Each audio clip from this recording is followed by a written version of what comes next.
Mr. Krause, would you please call the roll? Yes, Mr. Amonitz. Here. Mrs. Buckley. Mr. Christensen. Here. Mrs. Cook. Here. Mrs. Dobus. Here. Mr. Means. Present. Mr. Nagel. Here. Mrs. Rule. Yes. Here. Mr. Workmeister. Here. 8 members present. Thank you, sir. Like Punxsutawney Phil showing up every February 2nd and the Swallows returning to San Juan Capistrano every March 19th, it is getting to be regular occurrence here that we welcome the Bethel Park High School varsity competitive cheerleaders and their coaches to our February meeting to recognize them for an outstanding season. And 2018 was no exception. 2 years ago, the squad won the national and international championships. Last year, the team won the state championship, and this year, the girls are the WPIAL champions, as well as the state silver medalists, I hear them clanging, and the national bronze medalists in the small varsity division. The team also finished in 4th place at the international championships, which were held in conjunction with the national championships. At the always competitive WPIAL championships, the team defeated 20 other teams to capture the title. They competed against 43 squads at states and 69 teams at nationals. We are not only proud of your accomplishments and the legacy of excellency that you are continuing, but also the community service spirit you embody, cheering for our Special Olympics athletes. This year, the squad has yet another accomplishment for which to be proud. Head coach Andrina Radomski was named the Pennsylvania Interscholastic Athletic Association's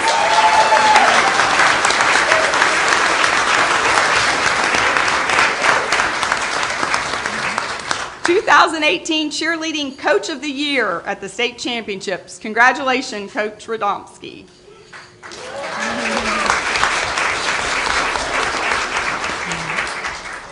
At this time, it is my honor and pleasure to present certificates of recognition to our cheerleaders and their coaches and to congratulate them for earning a WPIAL championship, having a successful competitive season, and bringing positive recognition to Bethel Park. We also have Allegheny County Councilwoman Sue Means with us this evening to present a special recognition from the county. Will Coach Radomski join Mrs. Means and I at the podium to assist with the presentation?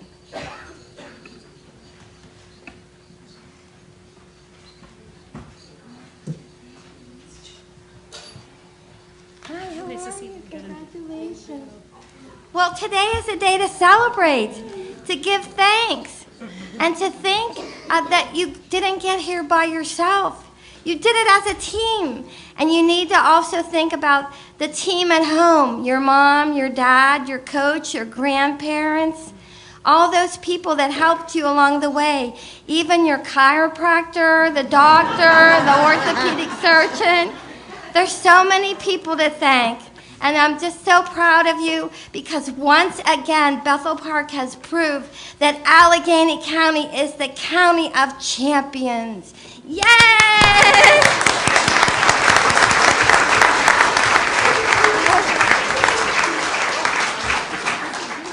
Thank you. Thank you. Okay. All right. Well, wait. One for the team and one for the coach of the year. Thank you. One thing, this. And then, let's see. There's for coach. Okay, thank you. And Christina. Okay, I think. If they're not in alphabetical order, you can switch them. I think they are. Coach read. Yeah. Want me to read them? Okay. You here? Or you want a list, or you want to go by that? That's Yeah, good. we can That's go. good. Okay. Courtney Davis.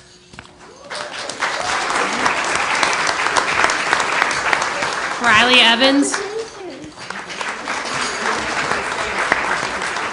Olivia Klingensmith.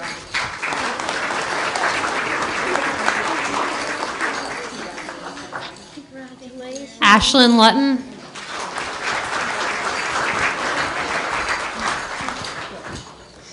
Victoria Magnotti.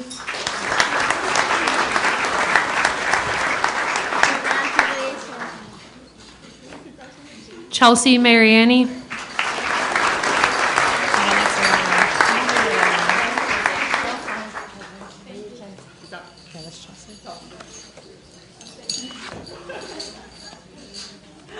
Different order. Oh, I'm sorry about that. All right. Lauren Mazzacone. Chelsea has yours. Chelsea has yours.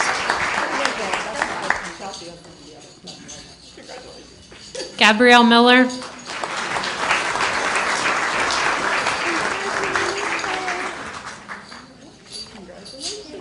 Taylor Morissetti.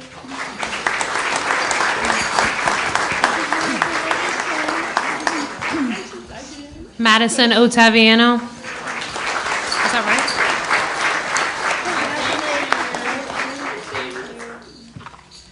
Camry Peters.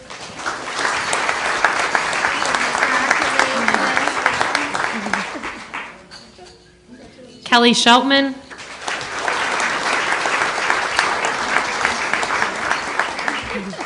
Congratulations. Riley Rusak.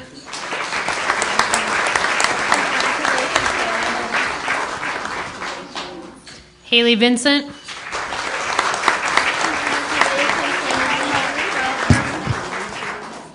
And Angela Vorko.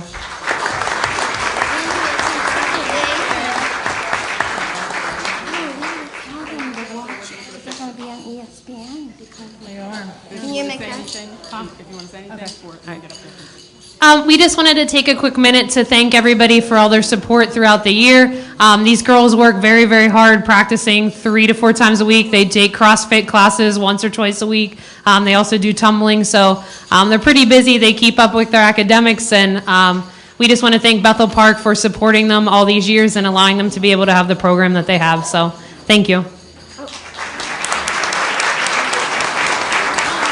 This is important. This is important. They're going, because they came in 3rd place in nationals, they will be on ESPN on March 17th at 10 a.m. So watch their whole routine.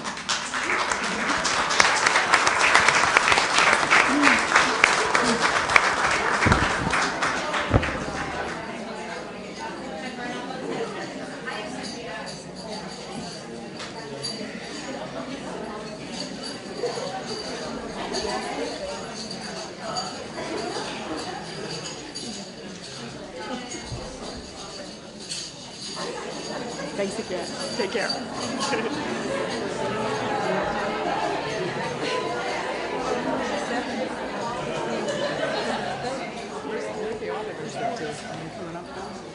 The auditors, they're next. Are they here?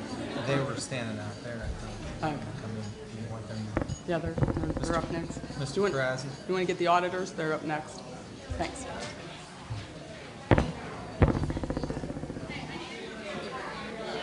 We're going to have a presentation from our auditing firm next.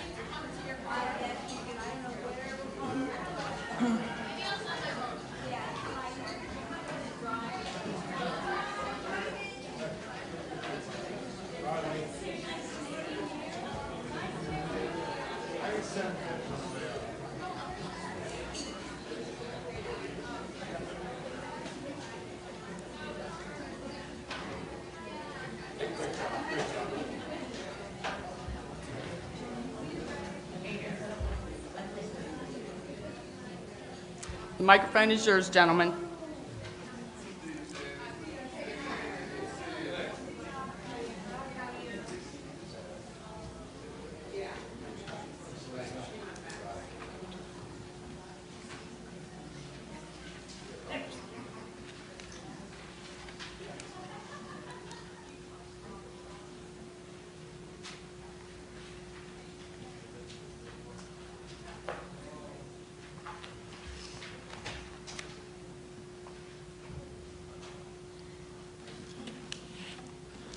Evening, everyone.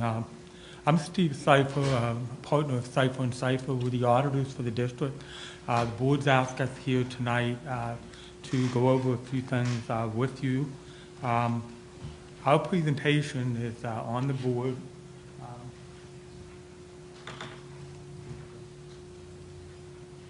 We'll start with page 2. Why we're here is the Pennsylvania School Code and federal and state laws require an annual audit of the district statement. The important thing for everyone to keep in mind is that the auditors work for the school board and the public. Our job is to take a look at the financial information of the district and render an opinion as to whether the financial statements represent where the district was at June 30th, 2017, and how it got there. The audit opinion that you've received from us is unmodified. It's exactly the opinion that you would expect to have. Anything less than that would be pretty catastrophic no matter what the organization is. Last year, the general fund had revenues coming from 3 specific places: local, state, and federal. $406,000 in federal revenue, Title I, Title II, so on and so forth, IDEA. The state revenue represents about $10 million of the basic education subsidy, but also represents transportation subsidy, debt service subsidies, and so forth. But as you can see, the number there at the top, $61.6 million, comes from all of you. You're the residents and taxpayers of the school district. That's a big number. It represents about, I can't do math in my head, but I would say 75%. 75%, my calculator for the night. Where did we spend $85 million? The majority of the ways that we spend money here is instruction, $51.1 million, and these are salaries, the benefits, retirement, supplies, so on and so forth. Support, those are all of the other categories: the administration office, the nurses, the business office, the library, and so on and so forth. That's $21.1 million. Non-instructional, these would be athletics, would be things that are not directly related to the instruction program. Capital outlay in the general fund, only about $32,000. Debt service represents the third largest expenditure that we have, some $6.6 million a year. And then transfers, one of the things that your school board has recognized, and appropriately so, that you can't run a district with no money in the bank, and you can't fail to plan for tomorrow. That money that is represented as a transfer out went to the Capital Reserve Fund, Capital Project Fund, so that when we have a roof go bad, we have money to fix it. If we need a new parking lot, we have money to fix it. And even if we don't absolutely need something immediately, there's always a plan for upgrade, technology, and so forth. And this is how the school board does that. Now, if we go over to the next page, the unassigned fund balance, which is the money that the board has available to itself, taxpayer money, and that increased by $107,000 last year, which means it's not a very big increase. And if we go over to the next page, we can see a multi-year history of that unreserved fund balance. What I can tell you, and our firm audits 25 school districts, this is a great theme. You want a nice, steady core of money that allows the budget to be built properly, that allows the district to weather a catastrophe or a contingency, something that goes wrong unexpectedly, and it also gives the 9 members the ability to do the job that you all put them there for, which is to make Bethel Park School District better tomorrow than it is today. We all run households. I mean, I have mine, each of you has your own. Each of you knows what it takes to run your house, and that's what this money represents. It's the unreserved, undesignated fund balance. It's the core of the ability to run the district properly. That is an appropriate level. In fact, it's even less than the state permits us to have. We'd rather see it be a little bit higher, but you know, in the interest of taking it easy on taxpayers and so forth, the board has settled on the numbers that you see here. Now, if we go over to the next page, what are the future challenges facing the school board? Healthcare costs are scheduled to skyrocket. Most of the built-in subsidies to the Affordable Care Act have expired. There are provisions which are going to take effect starting in 2019, which will eliminate certain mandates that once were there. That's going to be a big problem. One of the other problems that we have is a somewhat dysfunctional state legislature / governor's mansion. They can't get along well enough to pass a budget that is in the interest of education, among many other things. When they go to pass their budget, there's a law here that says we have to have a budget in place by June 30th. Well, sometimes the state hasn't even made up its mind what they're going to give us. That's a big challenge. Uncertainty relating to federal funding. The federal government has been cutting back over the years. We've had a change in administration a year ago. That's still being worked out. The other significant problem that faces all districts is our share of the PSERS contributions are expected to continue to rise. The pension plan is, after health care, the third largest expense of the district, improperly managed by several administrations in Harrisburg. The fund wasn't properly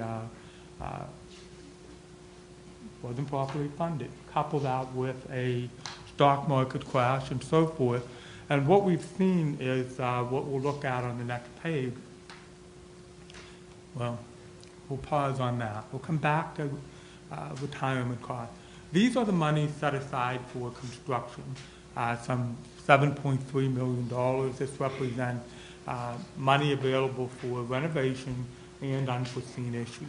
And if we move to the next page, this is what's going on with PSERS. This year, we're going to be paying 33.43%. This is for the 18-19 school year. As you can see, that's continuing to rise.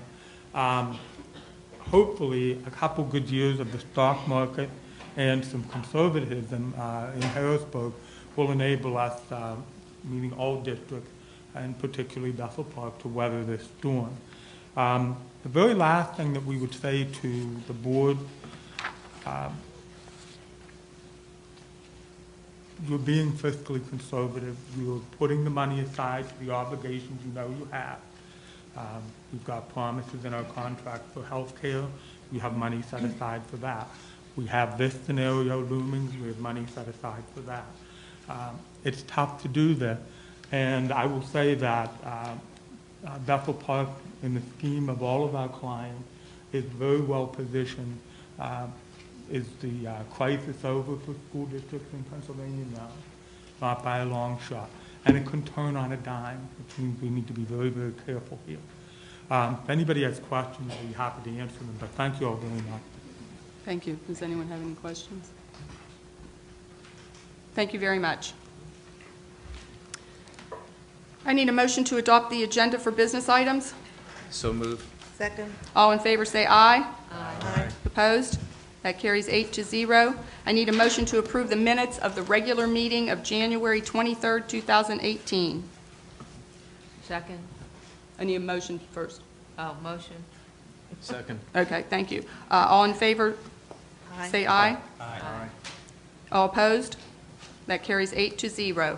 I need to announce executive sessions held February 20th, 2018 for personnel, other legal matters, and to receive information, and February 27th, 2018 for personnel, other legal matters, and to receive information. Staff report, Ms. Wells. You ready, Ms. Wells? Okay. All right. Good evening. The good news keeps on coming. It's my pleasure to share the following items of good news with all of you this evening. 23 Bethel Park High School German students earned recognitions for their outstanding scores on the National German exams. Congratulations to Gold Award winners Noah Vaskamp, Emily Clairvit, Evan Ehrenholt, Connor Robinette, Brandon Janis, and Lily Wilson. Silver Award winners were Jacob Cunningham, Brooke Worrell, Sonia Hebstraight, Will Copland, Jerry Varghese, Logan Zivick. Brady Flowers earned a Bronze Award. Tanner Tripus, Alyssa Iampietro, Holly Troche, Jason Schneider, Tyler Kreider, Patrick May, Isaac Madden, Nicholas Willman, Samuel Donaldson, and Austin Linz earned honorable mentions. Congratulations to all of these students. Congratulations to the 39 finalists, 12 medallion winners, and 28 Bethel Park High School students who qualified to compete in the DECA International Career Development Conference in April in Atlanta, Georgia. All of the students who were recognized as states are on the screen before you. If their names are italicized, they are advancing to the international competition. Congratulations to our first place winners, Tyler Andreas, Emma Beck, Gavin Campbell, Michael Conroy, Lexi Sees, Abby Delbene, Emma Harris, Cameron Manco, Alyssa George, Gabby Hegedus, Samantha Hugh, Brenna Manco, Audra Kozlowski, Dalton Moore, Tim Nuss, and Tammy Stugan. Congratulations to the Bethel Park High School sophomore Erhat Pradhan, who earned a third place award at the Regional Pennsylvania Junior Academy of Science competition for his project, Salt Effects on Bacterial Growth. Bethel Park High School students learned that there is more to being a pharmacist than just dispensing medication at the drugstore, thanks to a visit from the University of Pittsburgh School of Pharmacy. Physics, biology, and AP chemistry students had a chance to meet 4 third-year pharmacy students, including 2013 BPHS graduate Megan McLinden, who talked about why they got interested in pharmacy and the kinds of jobs pharmacists do in addition to working in retail stores. Our students were able to participate in an emergency room simulation exercise, serving in the roles of EMTs, doctor, nurse, and pharmacist. They were able to work on a lifelike simulation dummy who was complaining of chest pain. The high school students assessed his condition and administered the appropriate medication to help alleviate his discomfort. They did a great job with the simulation, and the students who observed the exercise were able to answer most of the questions the pharmacy ambassadors asked them about why the actions taken during the simulation were done. It was a great way for the students to learn about a high-paying career. For the 4th consecutive year, Bethel Park High School biology students were able to work with researchers from the University of Pittsburgh's Women's Cancer Research Center at the Hillman Cancer Center on a 3-day lab exercise that involved DNA extraction from their favorite snacks to determine if genetically modified organisms were present. The cancer researchers explained to the students that this is the same process used by researchers to test for genetic diseases in people and by forensic scientists to extract DNA from crime scenes.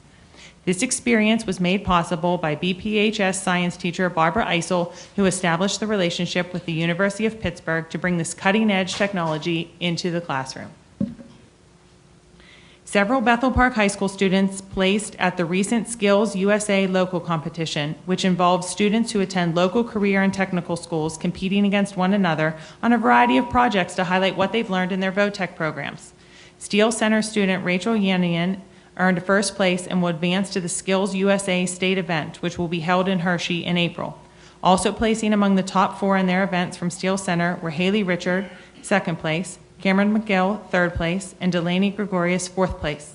Parkway West student Randon Alslop finished in third place in his event. Congratulations to all of these students and good luck at states, Rachel. The Steele Center for Career and Technical Education presented Bethel Park High School students Vinnie Capozzi, Jesse Gregg, Julia Hayes, Amanda Len, Cameron McGill, and Anthony Sarmarchio with the Top of the Shop Awards for the first semester of the 2017-2018 school year. These awards are given to those students who demonstrate outstanding conduct, work ethic, attendance, and course proficiency. Congratulations. Congratulations to Bethel Park High School students Ellis Bott, Madison Cochran, Christine Dunlap, Mackenzie Kellington, Julie Montanez, Emma Smith, and Sierra Tessera, who were named to the Parkway West Career and Technology Center's second quarter directors list. Keep up the good work. Bethel Park High School sophomore Cameron McGill was named one of the 4 January Students of the Month by the Steele Center for Career and Technical Education. Cameron is a student in the Computer Information Systems program at Steele Center. The Rotary Club of Bethel Park named Bethel Park High School seniors Kaylee Van Hornbeck and Haley Radcliffe its January and February Students of the Month, respectively. Each month during the school year, the Rotary recognizes a Bethel Park High School student for outstanding commitment to school and/or community. Congratulations to both of these students. Congratulations to the 22 Bethel Park High School students who were selected to perform in the Pennsylvania Music Educators Association's Region Chorus Concert, which will be held next month. Singing in this concert will be Natalia Yankoviak, William Brusowski, Kayla Dell, Garrett Hoffman, Molly Hoffman, Michaela Eisenberg, Abby Korick, Jaden Knight, Abhilash Krishnaksen, Anthony Lucietti, Caitlin Marcavecchio, Jeff McCain, Olivia Neal, Brian Pauley, Tyler Petrosi, Connor Remington, Sarah Russell, Cameron Silman, Julianne Stein, Evan Welsh, and Jerry Varghese. Accompanying the choir on the piano will be Janelle Wu, who will be the first ever student accompanist for the Region Chorus. 5 Bethel Park High School musicians will represent their school at the Pennsylvania Music Educators Association's Region Orchestra Concert, which will be held in March. Congratulations to Kobe Coleman, Anthony Lucetti, Connor Remington, Teresa Stolpa, and Janelle Wu. Bethel Park High School senior Garrett Hoffman has been selected as the high school winner in the Pennsylvania Music Educators Association's composition contest for his choral piece, Where Will I Go? The song will be performed by a college choir at the PMEA State Conference in April in Lancaster. Garrett wrote another song that was performed at the spring concert last year by our Top 21 choir, and most recently was performed by high school students at the Washington County Chorus Festival. Congratulations to Neil Armstrong Middle School musicians Ava Chalfont, Ethan Rico, Cassandra Robinson, Samuel Basile, Julia Hoppy, Lewis Williams, and Luke Myers, who were chosen to participate in the Pennsylvania Music Educators Association Elementary District Band Fest West in May. Neil Armstrong Middle School musicians Sam Pellis, Angelina Bellasaris, Lily Spence, Larissa Shepard, and Bryce Clancy will represent their school at the Pennsylvania Music Educators Association's Elementary String Fest, which will be held in March. Congratulations to all of these musicians. And in our final music news items, congratulations also go to Neil Armstrong Middle School students Ava Knight, Clara Magoo, Dylan Lawton, Kylie Yoren Moorcroft, and Alexis Dorfner, who will sing in the Pennsylvania Music Educators Association's Elementary Sing Fest in March. We are proud of all of our NAMS musicians and vocalists. 40 Lincoln students in kindergarten, first grade, third grade, and fourth grade are staying after school to participate in the Lincoln Learners Program. The program is offered twice a month for students who want to reinforce their reading and math skills. New this year is a STEAM component, as well as monthly coding activity using PBS Kids Scratch Junior Coding Program. The program is offered in partnership with WQED and PBS. Younger students are paired up with older students who act as learning mentors for the younger students. The students work together in a variety of activities, including reading partners. This is the 3rd year this program has been offered at Lincoln. Franklin students learned about financial literacy, work readiness, and entrepreneurship during JA Day, sponsored by Junior Achievement. Teaching grade-appropriate lessons to the students were Bethel Park High School students in Mrs. Jana's Child Development class, who worked together in teams to provide a meaningful day for the elementary students. The lessons included activities, songs, games, and vocabulary. Each grade level participated in 5 different lesson plans. Franklin students enjoyed being taught by the high school students, and Franklin 4th grade teacher Mrs. Lazader was especially impressed with how well the high school students were prepared, calling them good role models for her students. The day provided the high school students, many of them aspiring to be teachers, with an excellent hands-on teaching experience. Memorial 2nd graders in Mrs. Shaw's room are learning to develop a growth mindset through STEM fairy tales. The students read the fairy tale, The Elf and the Shoemaker, and discussed how the elf had a growth mindset and never gave up. On the other hand, the shoemaker had a fixed mindset and wanted to give up when all of the leather was gone for making shoes.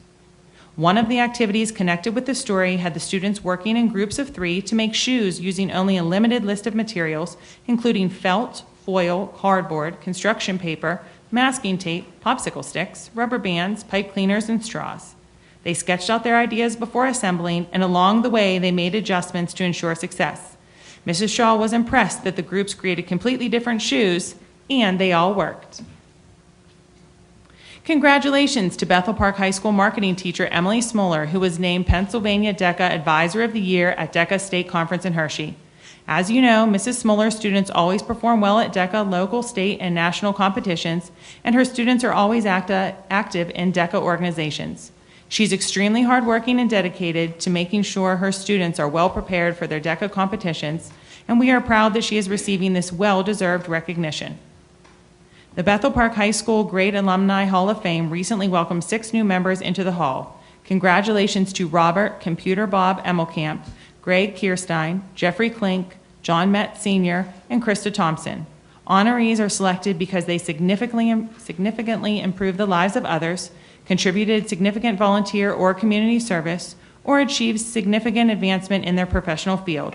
Congratulations to this year's worthy class of individuals. Kindergarten registration for the 2018-2019 school year will be held for all Bethel Park elementary schools in March. Parents whose children will be age 5 on or before September 1st, 2018 are asked to register their children for kindergarten at this time. Parents can print the kindergarten registration packets off of the webpage or pick them up at any elementary school. They are asked to complete the packet and bring it with them to registration along with their child's original birth certificate, and proof of Bethel Park residency. In addition to the registration days at school, we are also offering an evening registration at the administration building on March 19th for parents who are unable to make it to their child's school on its scheduled registration date. Space is limited for the evening registration, so parents are encouraged to call 412-854-8420 to schedule a registration time. We thank all of our parents for registering their children at this time, as it greatly assists us with planning for the upcoming school year. Bethel Park High School is staging Legally Blonde the Musical Wednesday through Saturday, March 14th through 17th at 7:30 p.m. in the Bethel Park High School auditorium. Tickets are $10 each and can be purchased in advance from 9 to 11 a.m. Monday, March 5th through Tuesday, March 13th, and in the evening on March 8th and 9th from 6 to 7:30 p.m. Tickets can also be purchased at the door on performance evenings, but we encourage you to purchase your tickets in advance, especially if you would like to see the Friday and Saturday performances, because tickets for both of these nights sell out quickly. We hope you'll be able to join us for what is shaping up to be another great performance in a long line of excellent Bethel Park High School musicals. There will be over 200 students in this year's cast and crew, as well as 2 dogs. We hope to see you at Legally Blonde the Musical. Break a leg. And that concludes my report for this evening. Thank you so much. Student government?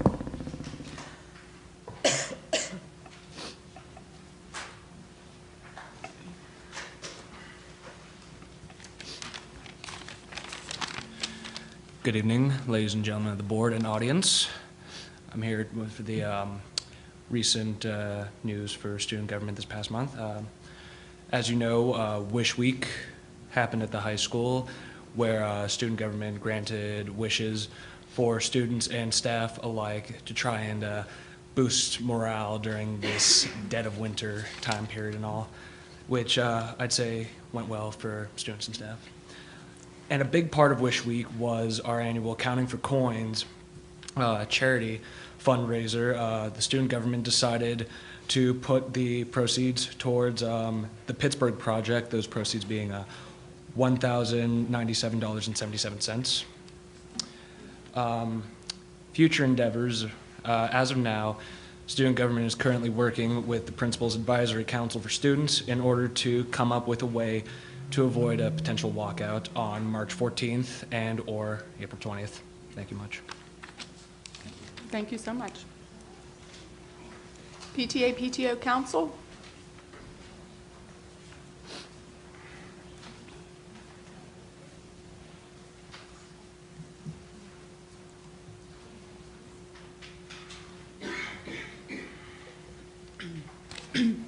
Evening, I'm Sophia Antonucci, the Memorial PTA President. I'm here to give the reports for the elementary schools, IMS, and Neil Armstrong. Abraham Lincoln Elementary. On February 2nd, Lincoln held its annual talent show. The students performed for the school during the afternoon, followed later with evening performances with students and their families in attendance. Training with the Lincoln Longers began on February 12th and will run until May 4th. Students will walk and run on their lunch recesses on Fridays to prepare for the Kids Marathon scheduled for Saturday, May 5th. February 14th were the class Valentine's Day parties. The PTO and parent volunteers organized an afternoon of fun for the students. February 16th was Lincoln's annual Valentine's Dance. This event is for Lincoln girls to attend with their fathers, grandfathers, or uncles and dress up and dance, as well as other fun activities. Lincoln's physical education teacher, Mrs. Shaw, and the PTO organized a fundraiser for the Jump Rope for Heart campaign. More than 90 students participated and raised $6,180 for the American Heart Association. Ben Franklin Elementary. Ben Franklin had a very busy February. They started with a family ice skating party after the South Park ice rink reopened. They kicked off their Jump Rope for Heart campaign February 1st. That will run until February 27th. They celebrated their students' creativity with the annual art and science fair. This past weekend launched their readathon at Barnes & Noble, and this event will flow into March. This is typically one of the PTO's biggest fundraisers.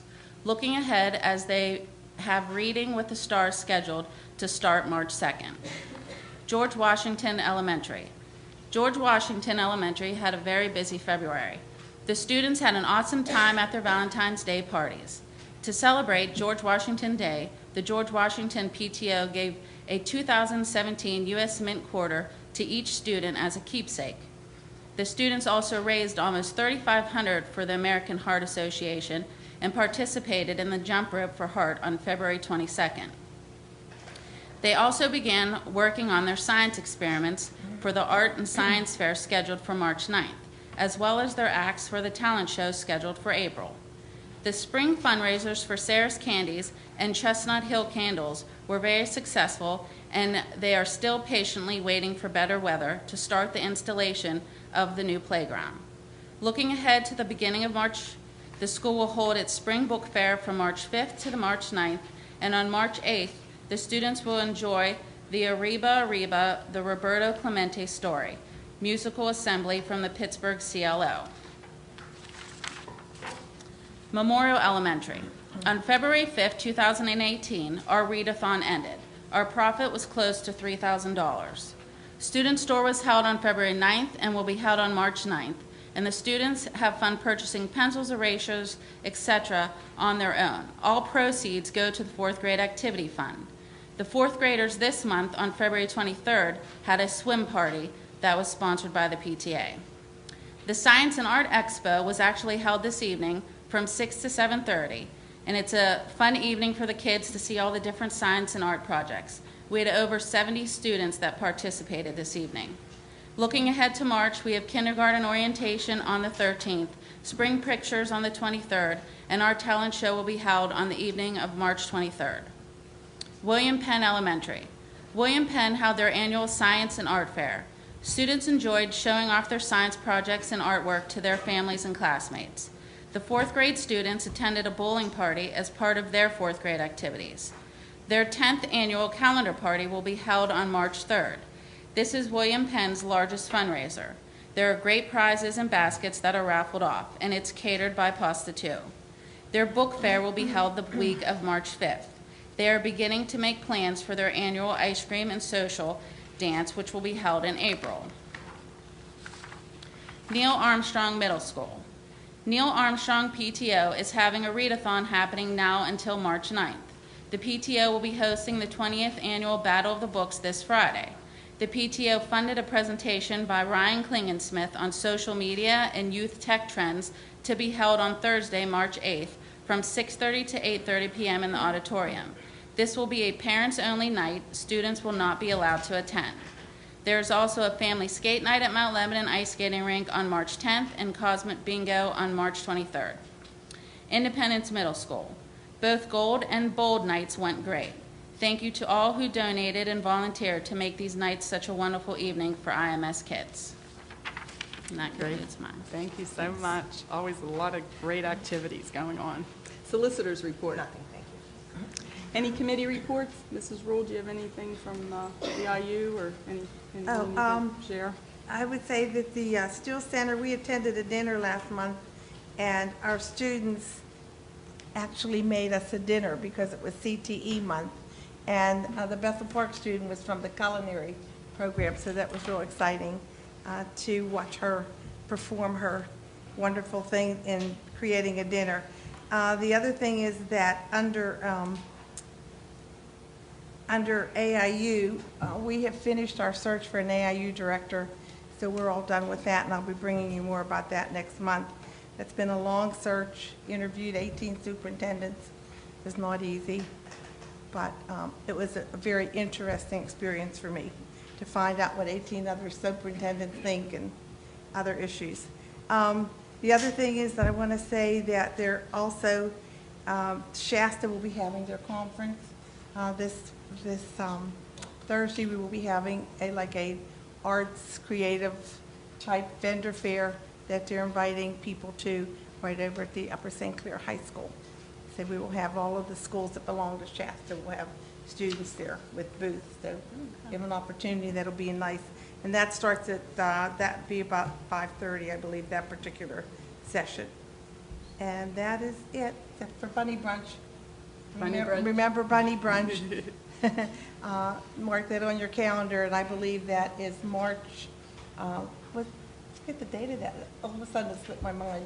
Okay, in March. What is Vicki will get it on Yeah, the I think it's the last Saturday in March. But your news will be coming out through the school. And we always have almost like 100 kids that attend that. Wonderful. That's it. Sounds good. Any public comments on agenda items this evening? March 24th. 24th, that last Saturday. Need your name and address, and you have 2 minutes. I Thanks. forgot, my printer broke just before this, so I'm reading off of my phone. But my name's Abby Kovach. I'm at 640 Rolling Green Drive, and my oldest son is a kindergartner at Lincoln. I'm not here as an alarmist or as an angry parent. I'm just here as an advocate for the young people who wouldn't know how to speak to you in this forum. I'm here because on March 13th and May 15th, the board intends to keep our schools open for the special and regular elections. Our country is in the midst of a very heated and divided political climate, a climate that has moved cities to march and chant, towns to riot and set fires, and communities to hold candlelit vigils, not only to pray for peace, but to pray for the lives lost while sharing their opinions or for protecting our streets. We have school shootings, mass casualties, children being kidnapped from schools, schoolyards, front yards, even parking lots while their parents are next to them. Bethel Park is not immune to any of this. We are a wonderful community, but it remains that there are still monsters among us. Monsters that may be voting in our children's schools on these days. Monsters that have a vested interest in attending the polls to scout out children, or monsters that are interested in direct and instant violence. Regardless of special security measures created for these days, the fact remains we are allowing strangers into our schools while our children are present. Schools where parents have not 1 but 3 clearances to be allowed to attend school activities. But on March 13th and May 15th, humans and monsters alike will be allowed to cross the threshold of our institutions you all have been sworn to guard and keep its best interests at heart. Those best interests are our children, and they don't deserve to have the slimmest of chances taken that something bad could happen to them. Politics is a dark cloud that does not need to be hung over our kids' heads by allowing school to be in session during these votes. Please cancel school on March 13th and May 15th. We'll meet the recommended number of days. We'll hold graduation on time, and all special school events will still go as planned. The only difference will be that you all decided not to chance our children's lives or safety by putting them in harm's way, and that's no matter the size of that chance. Please cancel school. Thank you. Thank you.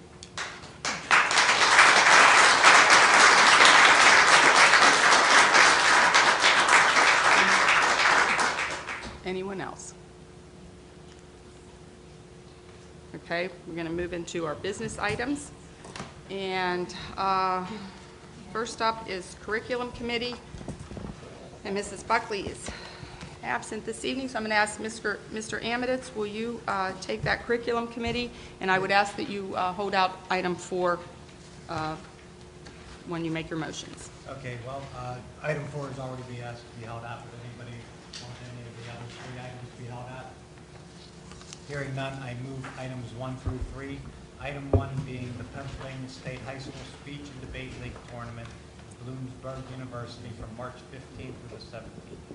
Item 2 being Train the Trainer for Nonviolent Crisis Intervention Training Program. And number 3 being the Distributive Educating Clubs of America, a change. Second. Items 1 through 3 under Curriculum Committee have been moved by Mr. Amiditz and seconded by Mr. Means. Any questions or comments on any of these 3 items? All in favor say aye. Aye. Opposed?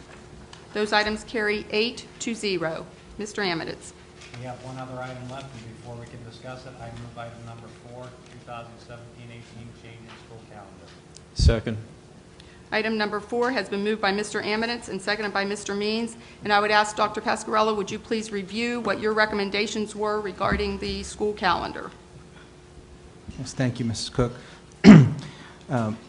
My recommendations prior to this and still remain that we do not have school and we err on the side of safety. That's still my recommendation that I made to the board a couple months ago, and I still stand behind that today. That being said, I know there was a direction of the board majority at the time that we were to kind of come up with the safety plan if we were to have school, and I want to personally thank the principals, Mr. Karazzi, the Bethel Park Police. We've all been in contact that if you do decide to have school and go not with my recommendation, then we will do our very best to try to put measures in place, to inform parents to the best of our knowledge without giving too much information with regards to our safety plans, but increase a presence with regards to security, look to try to modify our student schedules to keep them safe, and also coordinate with the police for some additional support that Chief O'Connor said he would be willing to give. That being said, my recommendation is to always err on the side of caution. I've been consistent with that, and so my recommendation would be that we do have enough hours and that we would hold school for grades 7 to 12 where they're not polling places, where we need more hours. And I value instructional time greatly. However, I think I would err on the side of caution. That was my recommendation before, and it remains that today. Mrs. Cook, I'd like to make a recommendation that we accept the changes recommended by Dr. Pasquarello. I So we would second need it. We would need an amendment. I make a Amendment. motion to amend item number 4 to reflect the changes recommended by Dr. Pasquarello. And I second that. It has been moved to amend item 4 to include the recommendations that were set forth by the superintendent. This amendment was made by Mr. Means and seconded by Mrs. Rule. Are there any discussion of this amendment? I just want to clarify what was amended. So that means, the amendment means that we would not hold school for the elementary students on those 2 days, but we still would hold school for IMS in the high school. That's correct. That's Those are correct. not polling places. Is there polling at Neal? There is polling at Neal, and just to clarify, we've talked about this once before, but let me just give you a little bit more information. Even though we consider Neal Armstrong, and we call it a middle school, which you can, technically by law, the hours that we're referring to are broken into grades K through 6 and then 7 to 12.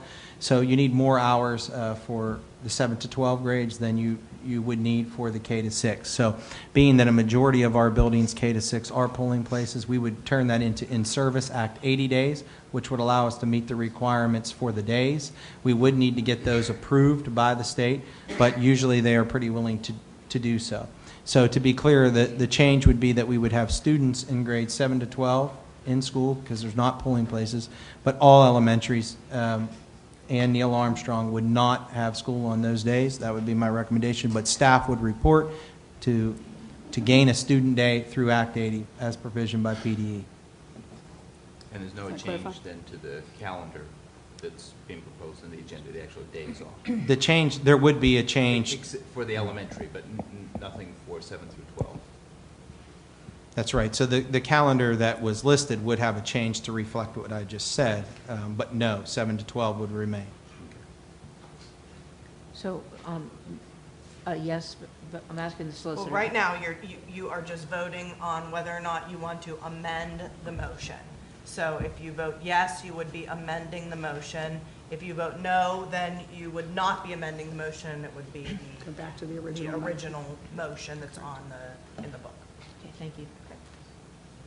So right now, you're just voting on whether or not you want to amend the motion. Right. So a vote to amend is a yes vote. All in favor or a yes vote, say aye. Aye. All opposed? Okay, the amendment carries 8-0. Now we vote on the motion. Motion on the as floor- amended. Right, the motion on the floor as amended. All in favor, say aye. Aye. Opposed? Okay, the motion carries as amended. Mrs. Cook, before we move on, I would just like to know, many parents may have received notification from certain buildings because we were asking that get out by the end of the week. So I'll be working with Mrs. Floda and the building principals to get this change reflected in some type of message. And I'd also like to thank the board for supporting my recommendation on this. Thank you. Dr. I concur. Pascarella? I thank the board also. Dr. Pascarella, please extend our thanks to the people that did all the preparation in consideration of the other option. And I don't think it was time ill spent because it was in beefing up, I think, all of our safety and security measures. I'd like to also extend thanks for all the effort, but I'd like to also point out to everybody, particularly the audience here, that there's quite a bit of extensive work that was done. We did research looking online. Most schools do conduct school during the elections. Regretfully, our Governor Wolf decided to have the special election, which a lot of people don't understand. It should have been put on the primary. So we were in this predicament because of that, and I'm a little upset with all that, but nonetheless, I feel that, I don't think that what happened in Florida had changed my opinion at all, because I know, and everybody here should know this, that anything like this could happen in any venue. It doesn't have to be in a school. I mean, we got maniacs out there, like we heard the bad people, whatever, the monsters, I think was said. People riding trucks, guns, knives, who knows what. So we just have to always be vigilant, always be aware that no matter where we're at, there is risk. And so in this case here, I think this decision is fine with me. I'm okay with it, so yes, thank you. And to Mr. Workmeyer's point, first of all, I still feel all the work that was done provided the security we needed in the schools, but hearing from a lot of parents who didn't have all the information we did, you didn't. That's why I changed my recommendation. With that said, I have asked that we talk about security as a whole in light of the recent events and in light of this special election in the near upcoming future. And I hope everybody can participate in that discussion so we can make sure we're doing everything possible to protect our children. Thank you. Personnel Committee and Mrs. Rule. There are 9 items under personnel. Are there any that anyone would like to have held up? If not, I move that we approve 1, approval of extra duty responsibility program and all the individuals listed under it. 2, acceptance of a resignation. And 3, approval of a leave of absence. 4, approval of a sabbatical leave of absence. 5, a change of assignment. 6, appointment of personnel. 7, appointment of personnel 2017-18 alternative education program. 8, approval of substitutes. And 9, approval to extend an unpaid leave of absence. Second. Items 1 through 9 under Personnel have been moved by Mrs. Rule and seconded by Mrs. Dobus. Any questions or comments on any of these items? All in favor say aye. Aye. Opposed? Those items carry 8-0. Facilities and Services Committee and Mr. Workmeister. Mrs. Cook, I have one item under facilities and services. It's, item 1 is facilities rental agreement.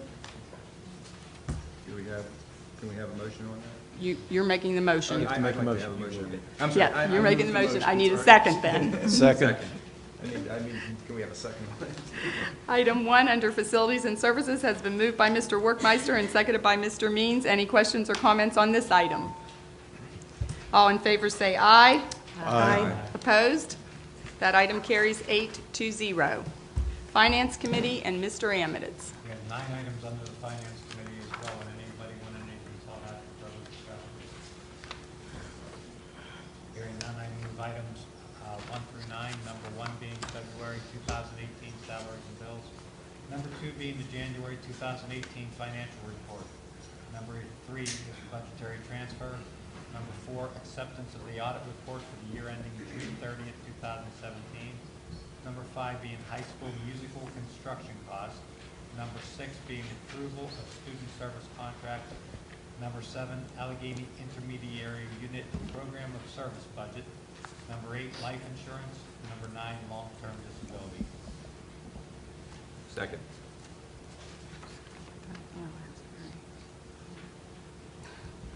Items 1 through 9 under Finance have been moved by Mr. Amidits and seconded by Mr. Christensen. Any questions or comments on any of these items? All in favor say aye. Aye. Opposed? Those items carry 8-0. Policy Committee and Mr. Means. 4 items under the Policy Committee, and I'm going to go ahead and read them. Number 1 is approval of policy for final reading, and that would be number 150, Title I, Comparability of Service, 236 Student Assistance Program. Item number 2 would be approval of policy revisions, final reading again.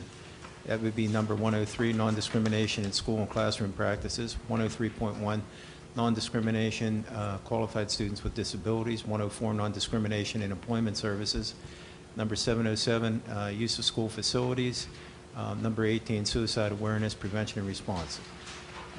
Again, item number 3, policy rescind the final reading, and that would be 248, unlawful harassment, 248A, attachment or report form for the above, 348, unlawful harassment, 348A, an attachment for the unlawful harassment listed above, number 448, unlawful harassment, 448A, an attachment for above, 548, unlawful harassment, and 548A, an attachment for above. And each one of those is for a different class of people. And the last one is number 4, approval of policy revisions. This is a second of 3 readings, 800 food services and 800.1 school lunch breakfast program. And So, items 1, 2, and 3 are being moved this evening by you, Mr. Means. yeah, I would like to move that items 1, 2, and 3 be approved. Second. I just blanked on his name. Yeah, I got it. Items 1 through 3 under policy have been moved by Mr. Means and seconded by Mr. Nagel. Any questions or comments on these? And she did make the one revision. Okay. All in favor say aye. Aye. Opposed? That carries 8-0. Other, Mrs. Rule, would you take other for me this evening? Under others, there are 2 items. Are there any to be held out? Do I just abstain from No, number you 2? can vote for yourself. You vote Vote for yourself. Yeah, you vote. You're not getting paid for it, so you can vote for yourself. I move on our board meetings is the one topic. They will be our scheduled board meeting dates from January 2019 through December 2019. And the second one is the Allegheny County Schools Health Insurance Consortium trustee position for the Southeastern Region.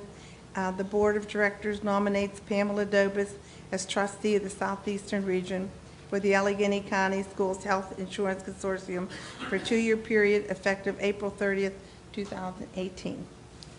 Second. Items 1 and 2 under other have been moved by Mrs. Rule and seconded by Mr. Means. Any questions or comments on these items? I'd just like to thank Mrs. Dobis for stepping up and being our nominee. Doesn't mean I'm Hope gonna you be- get the votes. Doesn't mean I'll be elected. All in favor, say aye. Aye. Opposed? Those items carry 8-0.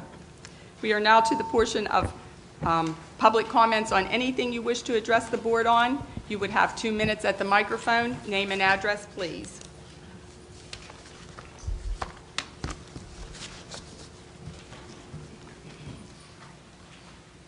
Good evening. My name is Joanna Ewing, and I live at 7021 Dumbarton Place.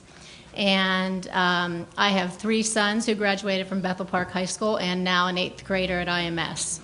So I'm here tonight to propose that we implement a high school dance team. The main goal of this club is to provide a fun opportunity for students who don't necessarily play a sport, but have dedicated their formative years to dance. This opportunity would allow them to represent their school and provide school spirit. We have reached out to multiple school districts, including Peters Township, Upper St. Clair, Baldwin, Shar Valley, South Park, who have their own dance teams, and they have shared the benefits that this has provided the students. Some of these benefits include self-assurance, self-discipline, physical fitness, good manners, poise, and camaraderie. We're open to this being a school-sponsored team or a club activity. In reaching out to various dance teams, we've learned a great deal. Each school has different size teams based on level of interest and talent. It is also open to boys and girls. The advisor of Peters Township has been very supportive and has offered to assist us with our first-year tryouts and has provided us with multiple forms and bylaws, which I'm going to provide you tonight.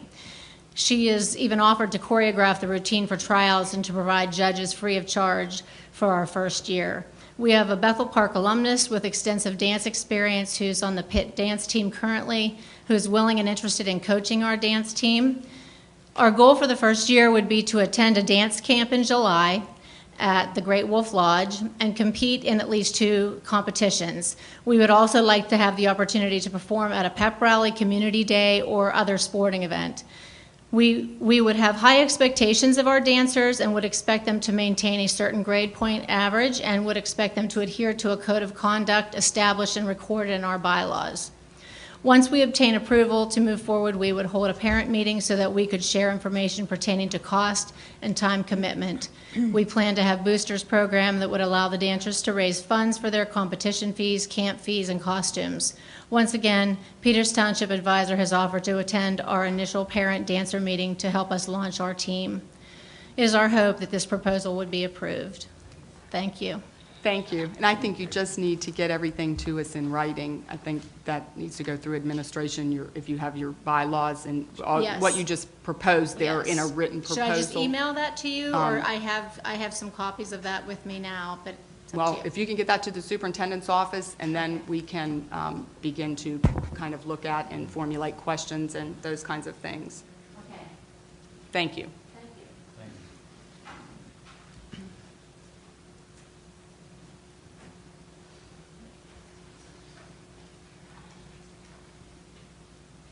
Hi, Sharon Janisic, 4314 Anna Street.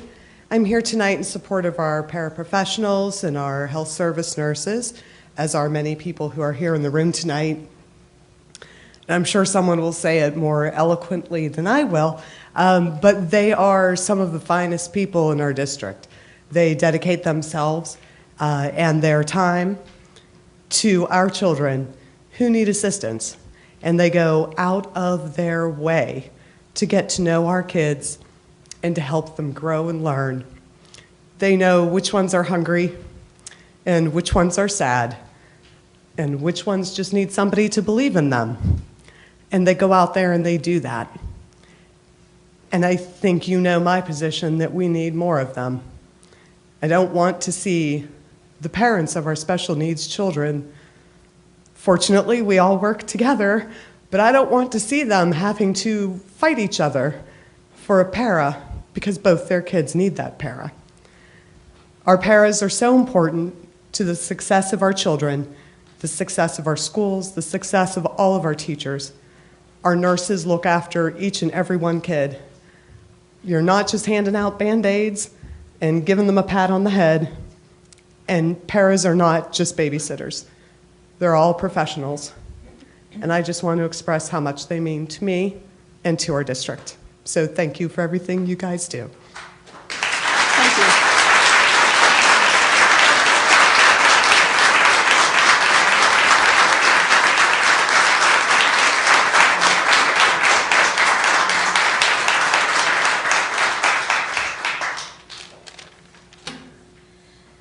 Likens, 4942 Linda Drive.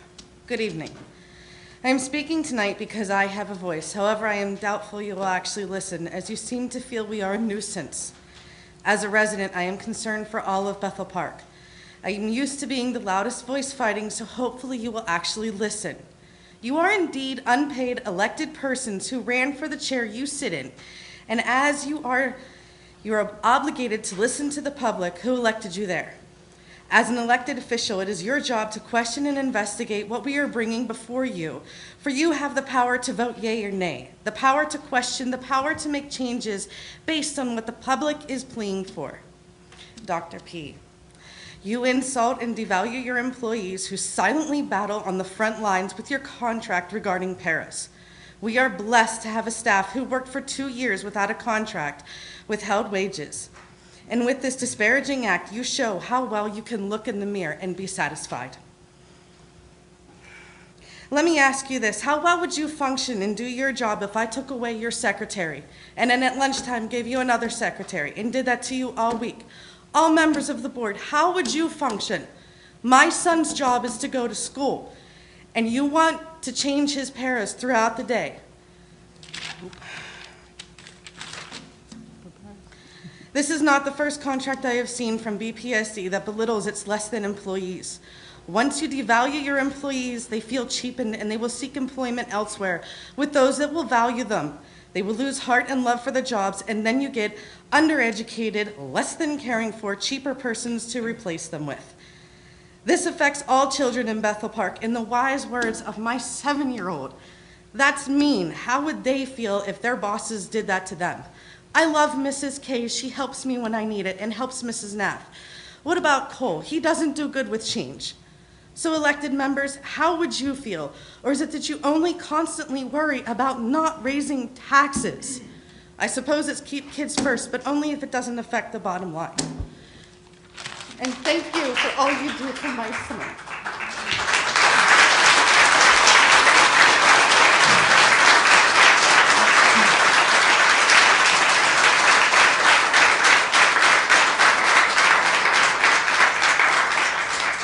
My name is Amy Alkine, 2350 Wells Drive.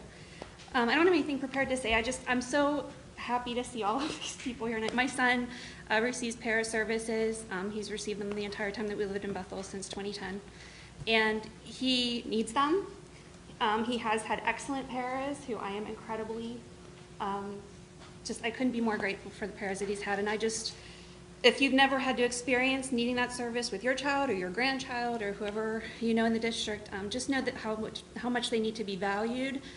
They're not babysitters. My son could not experience near the success and reach his potential without his para. So that's all I wanted to say, and I hope you'll think about that. Thank you.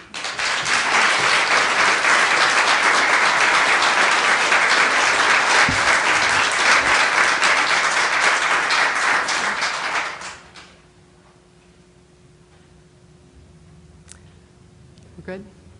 Any board members that wish to make any comments this evening before we adjourn? Yes, I would. I love seeing all these red shirts out here, and thank you guys for all you do for our students in the district. Thank you.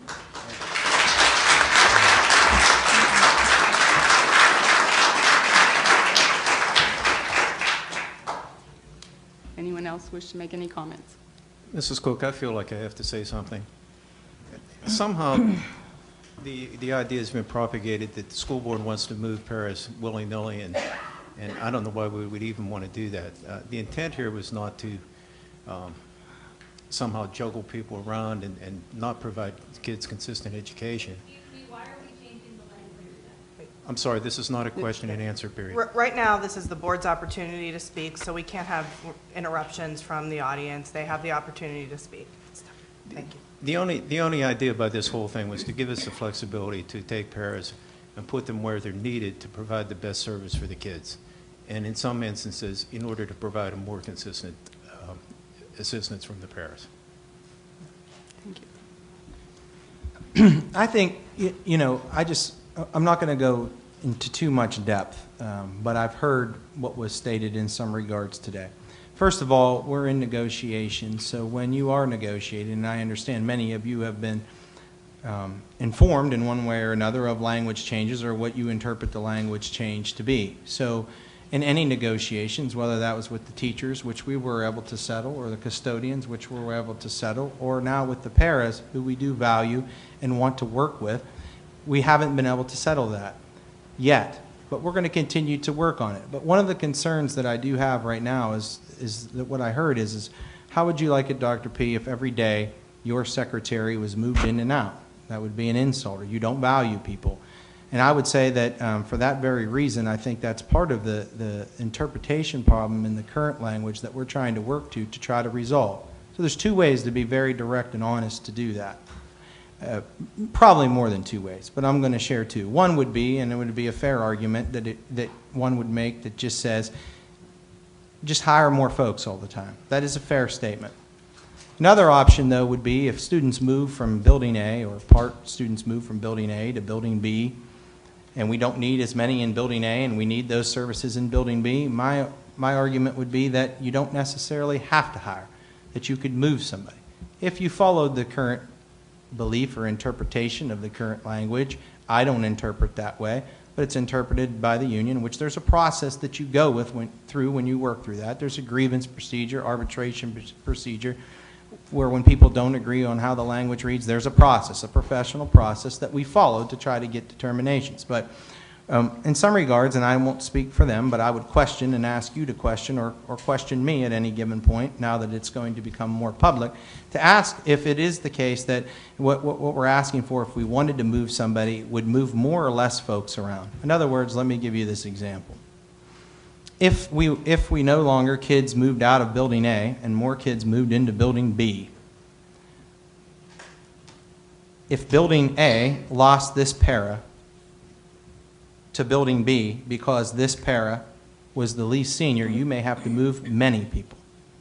However, if this person in the middle of the year needed to be moved from building A to building B and not disrupt the entire flow just to get the people in the building where they want, I think we're on the same page that we don't want to move people and have this big disruption. That being said, it's very clear, and you make a valid point, and the union would too, that we could always just hire and leave extra people in building A, right, and hire more people for building B. It's a fair statement, and it could happen. I think there's a balance between that, and I think we need to be appropriate to our students and not change people constantly. I do agree with you there, but I also think we need to be fiscally responsible and not just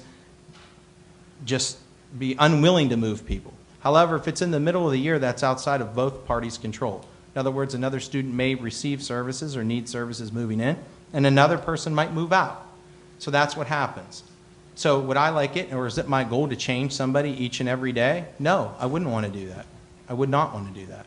However, I do believe that in some cases, you know, when it's necessary and fiscally responsible, we need to look at that. So we need to continue to negotiate and see if we can find an ample agreement that we can agree to where we do have the flexibility to move people to meet the benefits of the students without simply always hiring, and that's just one person's humble opinion.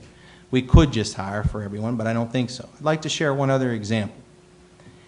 If in building A and building B, we have student A in building A with para A, right? And that student is ill, but the para is not ill. And in building B, we have para B and student B. The student's ill in A, the para's ill in B. We try to get a sub, we can't get a sub. Is it unreasonable to say if we can't get the same person that you always have, we've attempted to try to get a sub, that we can't use that individual to be able to support that student who's entitled to those services and move them there for the day? I don't think that's unreasonable. There's a big difference between stating that and saying that we just want to move people from one spot to another just to do that. That would benefit no students. That being said, I always feel like I should be transparent and direct. So I will say there would be occasions sometimes where it doesn't always work as cleanly as student A leaves and there's one in student B and they're one-on-one. Sometimes it's people buy the IEP service multiple students. So there might be a case where they've lost 2 off their caseload and we need them there, but they haven't lost the 3rd. So is there a chance if you move that person that that person would get a new para? The answer to that is yes. But the language that we're shooting for in one way or another is to try to get it so we minimize the students who have to have a new para down to a small amount. Sure, the answer could be in reverse to that we just hire. The final comment as far as valuing people, and I'm not sure where the comments about babysitters or those types of comments been made, but it's not from me. I do understand and try to make myself visible in the front lines and see what these folks do each and every day for your children. So I appreciate what they do. As far as compensation, and I know there's figures going around for the table, I think people should be valued. For the language, which costs dollars, I'm not sure what the final thing would end up being because we're not done with negotiations, but the current offer out there was in and around 5%. I think that shows that you do value individuals, my opinion. And that's opinion that everyone is allowed to have. And I think that, language needs to continue to be worked for. But I think you have to look at, if you're averaging close to 5% on a 6-year deal, that is showing some value. I don't think that's, and everyone's entitled to your opinion, so I'm only giving mine. I don't think that is totally unreasonable for the language that we got, which allows us to be flexible to solve the problems that you're talking about without having to just hire somebody every time in order to do that. So that's kind of how I see it, and that's just a general summary of it, and I respect what you're saying, and I respect what they do. Many of the folks in the buildings I see what they do each and every day, and I know often, we're not always going to agree, but I think we have the best interest of the students in heart. I do. I feel that by limiting the amount of moves but still being fiscally responsible is important, and they do by saying we shouldn't move at all. So there has to be some type of negotiation and work together to try to figure out how we can do that, and that's where we head back to the negotiating table to try. So I appreciate that you came out and showed your support for these individuals who are in the trenches each and every day. And I just would say that I also support them, and it is tough. It's tough to be the negotiator on this side. But by no means am I saying that it is my goal to move people each and every day or to devalue anyone. And I think for the compensation package we were offering and what we were looking to do to benefit the students, it's something that just needs to continue to be negotiated. I don't know what all was presented, but I could just tell you that was not my goal. So we're going to continue to work at this, and that's the goal. And I appreciate what you do each and every day, and I appreciate you folks coming out there to speak that on behalf of your students. If you don't advocate, who will? So I get that. Will you always agree with me 110% if I say don't move that one because that one's still there and that's mine? Yeah, sure, you're right, and you would have an argument. When I look at this, I have to look at the entire picture of everyone in the district, and sometimes moving one person is a lot better than disrupting many people. So I think we have to have the same goals and similar goals and work towards that. So that's my statement for tonight, and I look forward to continuing to try to negotiate, and I appreciate what they do in the trenches. However, I don't feel that I do devalue anyone, and I do appreciate the work that they do, and I don't think the offer and the negotiations indicate that. So I just appreciate anyone who has one side of the story, if that's what we're going to do, and share it. Just like I did with scheduling or anything else, I welcome you to call myself or Mrs. Sutton. She's been trying to get out there so that we can help you. And if you have a personal issue, with your individual student, this isn't the forum for that. However, if you call Mrs. Sutton, we can look into it and address it if you feel services aren't being provided and see what we need to do to call an IEP team meeting together to see what is appropriate as a team. And that's what I would advise you to do. So I thank you for what you do each and every day, and I hope this sheds a little bit of light on the other side of the story, because there is two sides, and we need to try to figure out how we can make this work to benefit our students. But again, thank you for being here, and thank you for what you do in the trenches each and every day. And it is, we put our superintendent in a tough position. He is our educational leader for our district, and then we put him as our negotiator. And that makes it negotiations by virtue of what they are. Yes, they're give and take, but let's face it, many times they get somewhat contentious. You do have two sides to every story. You have presented some things that I wrote down wrong information. I disagree with that. You have pegged me differently. I'm a speech pathologist. I worked in the schools 35 years ago in the schools in West Virginia. I was the paraprofessional. We didn't have paraprofessionals. I and the classroom teacher ran our classrooms back in the day. That's when Public Law 94-142 was first incepted. I do understand what you do. I've been there. I understand. I work with a lot of these kiddos currently in my job as a speech pathologist. But negotiations, by the sake of what they are, it's not an easy road. It's not easy to put your educational leader at the table, but we have chosen to do that as opposed to using a lawyer or using other folks at that table. We feel that your educational leader does know what it is that you do and therefore can, I think, negotiate language, scheduling, all of those kinds of things better in this instance than necessarily a lawyer or someone else who could be at that table. Mrs. Cole? Yes. I rarely speak from this podium on personal things, but I get very upset when I've been getting emails and you've been telling me that I don't value your position, I don't know what you do. I was a para too for Bethel Park. When we had 9,500 students, I was the only para at William Penn for K through 5. Let me tell you, being understaffed, we were understaffed.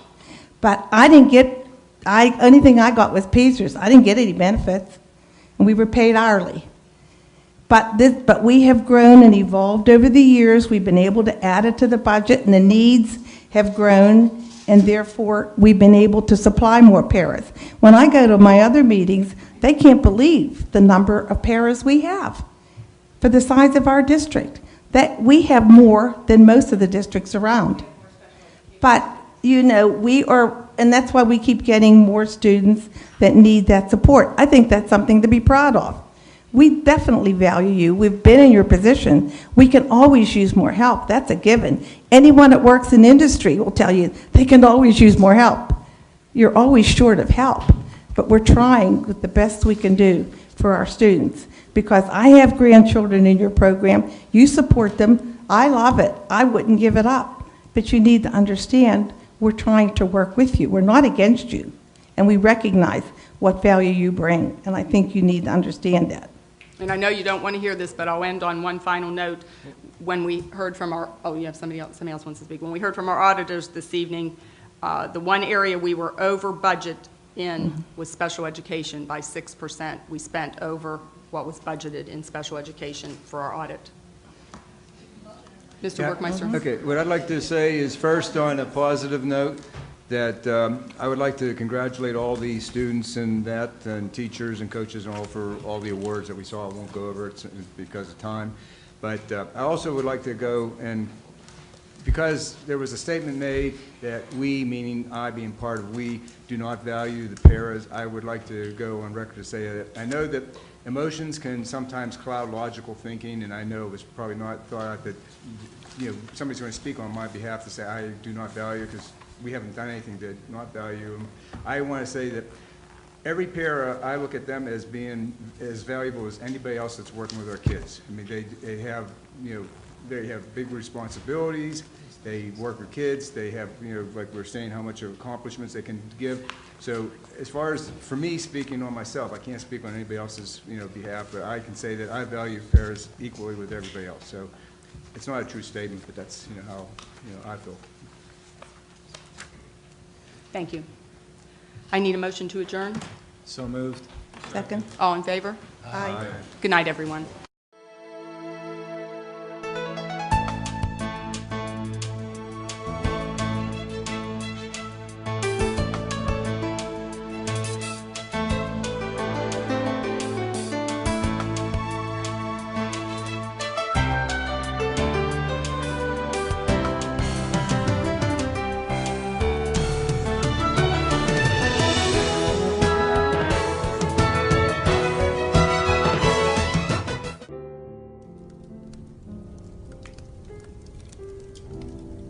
You are already at 10. Imagine the possibilities with me at your side.